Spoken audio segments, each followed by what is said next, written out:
क्या America Iran के खिलाफ एक और बड़े सैन्य अभियान की तैयारी कर रहा है? और क्या इजराइल में दर्जनों अतिरिक्त अमेरिकी रिफ्यूलिंग विमानों की तैनाती सिर्फ एहतियात है या फिर आने वाले किसी बड़े ऑपरेशन का संकेत? और आखिर क्यों इन सैन्य विमानों की तैनाती अब इजराइल की घरेलू राजनीति का भी बड़ा मुद्दा बन गई है?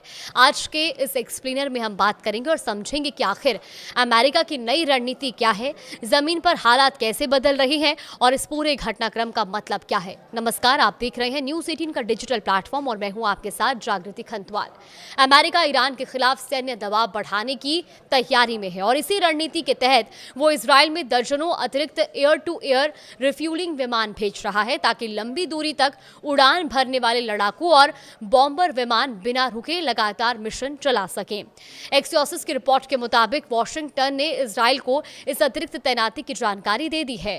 दरअसल किसी भी लंबी दूरी के सैन्य अभियान में सिर्फ लड़ाकू विमान ही काफी नहीं होते, उन्हें हवा में ही ईंधन उपलब्ध कराने वाले रिफ्यूलिंग विमान पूरे ऑपरेशन की रीढ़ माने जाते हैं और यही वजह है कि इन विमानों की संख्या बढ़ाना किसी संभावित बड़े सैन्य अभियान की तैयारी के तौर पर देखा जा रहा है। अब जानते हैं कि इजराइल में इन विमानों की तैनाती की मौजूदी जो हालात हैं, जो मौजूदा तस्वीरें हैं वो क्या है। देखिए, फिलहाल इजराइल में पहले से ही 60 से ज्यादा अमेरिकी रिफ्यूलिंग विमान मौजूद हैं। इनमें करीब 30 विमान तेल अवीव के पास बेन गुरियन इंटरनेशनल एयरपोर्ट पर तैनात है, जबकि 30 विमान दक्षिणी इजराइल के रेमन एयरपोर्ट पर मौजूद हैं। अब पेंटागन आने वाले दिनों में दर्जनों और रिफ्यूलिंग विमान भेजने की तैयारी कर रहा है और इसका मकसद युद्ध की शुरुआत के समय जितना बड़ा एयर सपोर्ट नेटवर्क था उसे फिर से उसी स्तर पर लाना है। पेंटागन की योजना है कि नए विमान भी बेन गुरियन एयरपोर्ट पर रखे जाएं, क्योंकि क्षेत्र के दूसरे एयरबेस पर ईरान के मिसाइल या ड्रोन हमलों का खतरा ज्यादा माना जा रहा है। अब बात करते हैं कि उस सवाल की जिस पर पूरी दुनिया की नजरें टिकी हुई हैं। ट्रंप प्रशासन के सामने आखिर कौन कौन से सैन्य विकल्प हैं?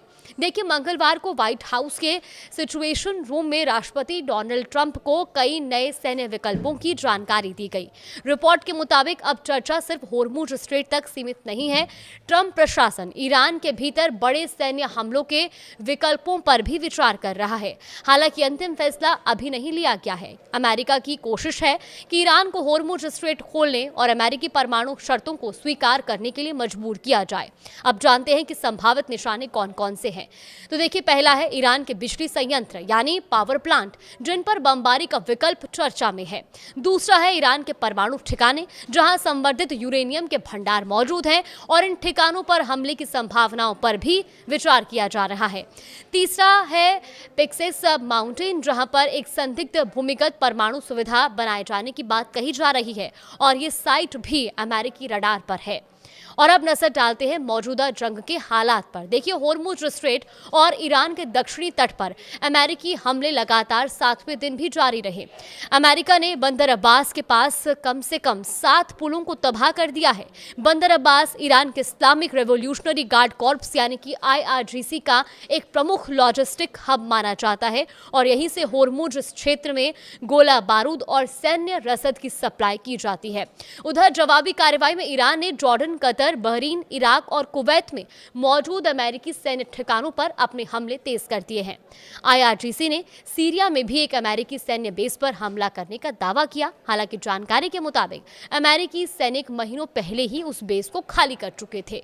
तो अब बात उस मुद्दे की जिसने इजराइल की घरेलू राजनीति में नई बहस छेड़ दी है। जब युद्ध अपने चरम पर था और इजराइल का एयरबेस बंद था, तब बेन गुरियन एयरपोर्ट पर अमेरिकी सैन्य विमानों की मौजूदगी कोई बड़ा मुद्दा नहीं थी। लेकिन अब हालात बदल चुके हैं। गर्मियों की छुट्टियां चल रही हैं, कमर्शियल उड़ानें फिर से शुरू हो चुकी हैं। ऐसे में दर्जनों विशाल अमेरिकी सैन्य विमानों की पार्किंग की वजह से यात्री उड़ानों के बड़े पैमाने पर प्रभावित होने और रद्द होने की आशंका जताई जा रही है और यही वजह है कि यह मामला अब राजनीतिक विवाद का रूप ले चुका है।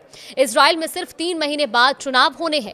प्रधानमंत्री बेंजामिन नेतन्याहू की सहयोगी और परिवहन मंत्री मिरी रेगेव ने मांग की है कि इन अमेरिकी विमानों को बेन गुरियन एयरपोर्ट से हटाया जाए या इनकी संख्या सीमित की जाए। लेकिन इजरायली रक्षा मंत्रालय और इजरायली सेना इस मांग के खिलाफ है। वहीं वॉशिंगटन ने इजराइल से इन विमानों के लिए जगह उपलब्ध कराने की अपील की है। अब अंतिम फैसला प्रधानमंत्री बेंजामिन नेतन्याहू को करना होगा। फिलहाल भारी जवाबी जवाबी कार्रवाई की आशंका को देखते हुए ईरान ने इजराइल पर सीधे हमले से परहेज किया है। हालांकि प्रधानमंत्री नेतन्याहू ने मंगलवार को साफ चेतावनी दी कि अगर ईरान ने इजराइल पर कोई भी हमला किया तो उसे पहले की तुलना में कई अधिक विनाशकारी जवाब मिलेगा। यानी एक तरफ अमेरिका अपनी सैन्य तैयारियों को मजबूत कर रहा है तो दूसरी तरफ ईरान और उसके सहयोगियों की जवाबी कार्रवाई जारी है और इसी बीच इजराइल के भीतर भी सैन्य तैनाती को लेकर राजनीतिक टकराव बढ़ रहा है। ऐसे में आने वाले दिनों में इस पूरे घटनाक्रम पर दुनिया की नजरें बनी रहेंगी, क्योंकि हर अगला फैसला पश्चिम एशिया के सुरक्षा समीकरणों और वैश्विक तनाव की दिशा तय कर सकता है।